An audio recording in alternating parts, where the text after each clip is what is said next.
Hello and welcome to Trading with Rob. I'm Rob and this is the daily markup for the DAX on Thursday, the 23rd of April 2026. So overall, I saw the day as a trading range slash weak broad bull channel. Initially, overnight, we had a gap down of 170-ish points from yesterday's close, below yesterday's low in yellow, to the open of the day shown by the dashed green line. We have the 5-minute EMA as the solid blue line and the 60-minute EMA as the dashed blue line. And on the open, we had two quite strong consecutive bull bars closing near their highs, and this is really suggesting that the opening gap down has not been fully accepted by the market and makes a strong bear trend day less likely. We still are likely to get some sort of second leg down, so the upside may be limited initially, but we can use these two bars, the open to close, to get some sort of measured move target up, which is just above the yesterday's close. And of course we can see already that it's not actually reached during the day, but the market does come close later on. We then have a parabolic wedge testing yesterday's low and with price breaking above, again with consecutive strong bull bars, but this is late in what is starting to look more like a bull leg in a trading range. Have to remember that moves on the open are far more likely to reverse than at other times in the day, so even the strongest moves can reverse. Can also see this as a deep pullback of the gap down, and such a deep pullback would be characteristic of a trading range. We then have a series of strong bear bars breaking down from the initial test up to yesterday's close and below yesterday's low, testing the 5-minute EMA. It's relatively strong, 5 strong-ish bear bars, forming a 5-bar microchannel, and that is strong enough to expect a second leg down. So once again, we can use the open to close to project down for a measured move target based on that first leg.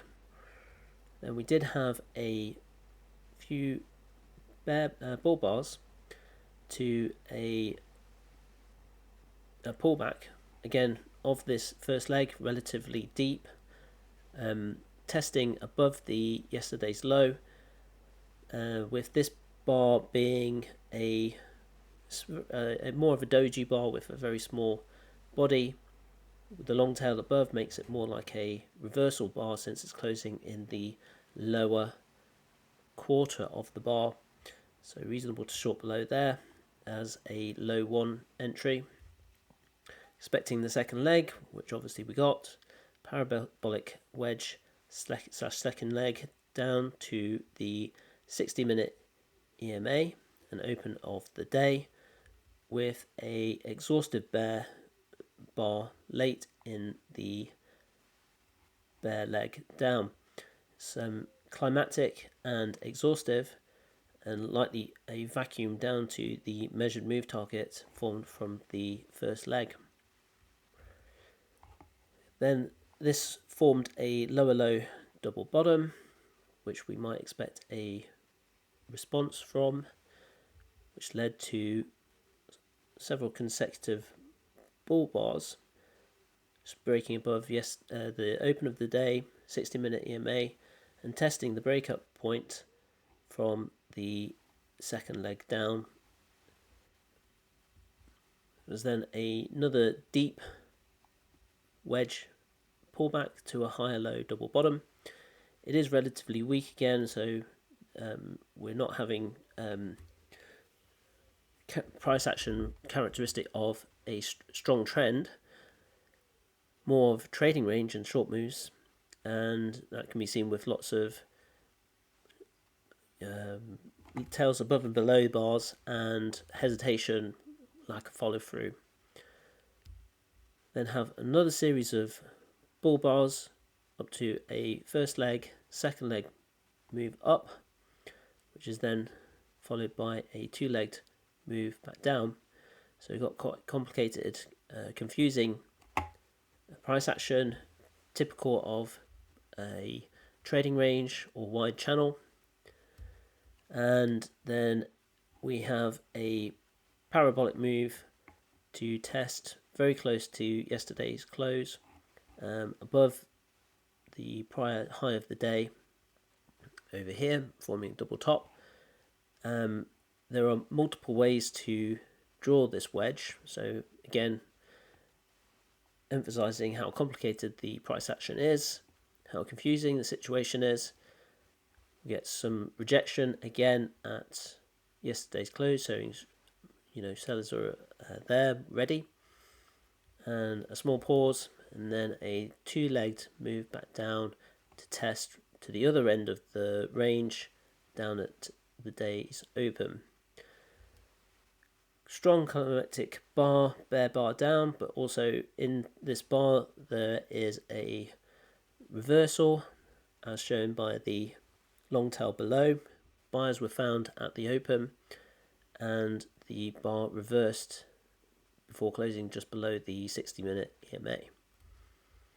Then have a series of consecutive strong bull bars breaking above the EMAs, both the 60 and the 5-minute, with some follow through.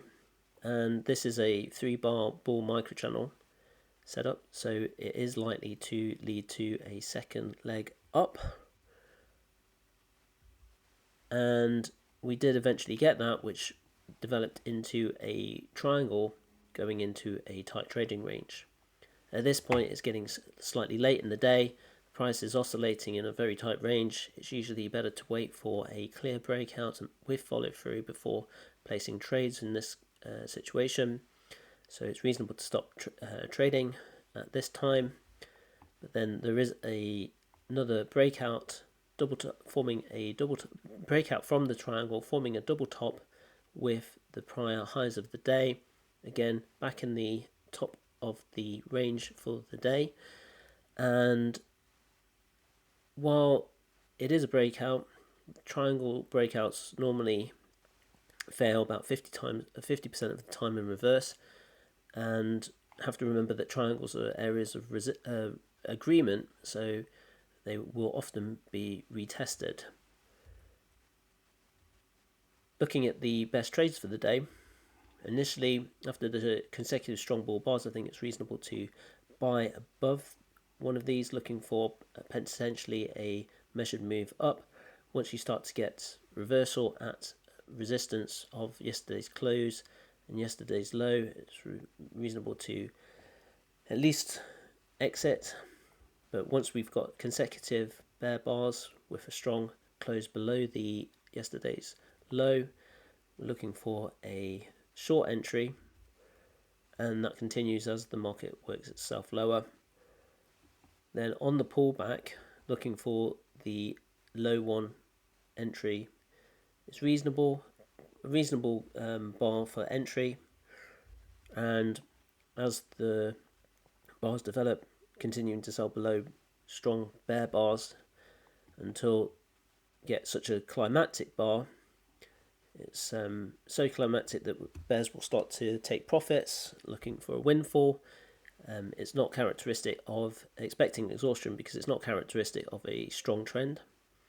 And once the reversal starts happening from the lower low double bottom, it's relatively aggressive to buy here, but can be justified given that you expect at least a test of the exhaustion bar, so the top of it. So might be looking for a scalp initially, and then once there's this pullback, these bars forming are likely to have a second leg up. Knowing that there's a pullback, wedge pullback, testing support of today's open, it's reasonable to buy above bull bars, relatively strong bull bars here and here. And then once there's a two-legged move up, looking for a reversal, really we're looking to buy low and sell high and scalp during days such as this. So not holding for swings. Again, fading the two-legged pullback back down and looking to buy above. Okay, it's not the best entry bar, but that's typically true in trading ranges. And again, looking to exit for maybe a scalp or so, or in the top of the range, and then looking to short on a reversal back from the resistance levels of yesterday's close and prior high. Nice strong bear bar, reasonable to short again. And then climactic bar, really want to look for a reversal. This is a small bar in comparison to the previous bear bar, so might not want to enter on these consecutive strong bull bars, but once these are formed, reasonable to expect that there's going to be a second leg up and enter on a second entry here or here. In the triangle, once we get a breakout, possibly reasonable to go long here, but it is getting late in the day and it's more reasonable to start looking to exit and take profits. Again, can short at a strong reversal from the double top, but unless you're going to be willing to hold after the close, it's probably not worth it. So overall, this is my overall markup for the day. If you have any questions or comments, please feel free to leave them below. It's always good to get some feedback. And thank you for watching.